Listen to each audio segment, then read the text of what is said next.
యువత నిర్వీర్యం అయిపోయింది. నేను ఎన్నోసార్లు అన్ని పబ్లిక్ మీటింగ్ మేము ముగ్గురం కూడా అదే మాట్లాడుతూ వచ్చాం. 3 రాజకీయ పార్టీలు కలిసాం. మా కలయిక ప్రజలు గెలవాలి, రాష్ట్రం నిలదొక్కోవాలి, మళ్ళా ప్రజల జీవితాలకు వెలుగు రావాలి.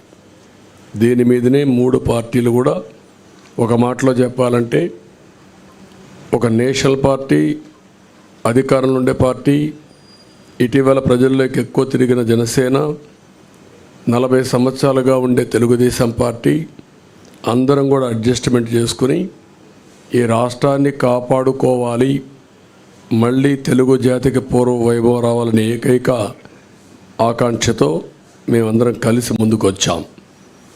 అందుకనే సూపర్ 6 మీరు చూసినప్పుడు ఒక 6 పాయింట్లని యువతకు 20 లక్షల ఉద్యోగాలు, 3,000 రూపాయల నిరుద్యోగ భృతి, యువత నిర్వీర్యం అయిపోయింది, మళ్ళీ అలాంటి యువతకి కాన్ఫిడెన్స్ ఇవ్వాల్సిన అవసరం ఉంది ఉద్దేశంతో ఈ కార్యక్రమాన్ని తీసుకున్నాం.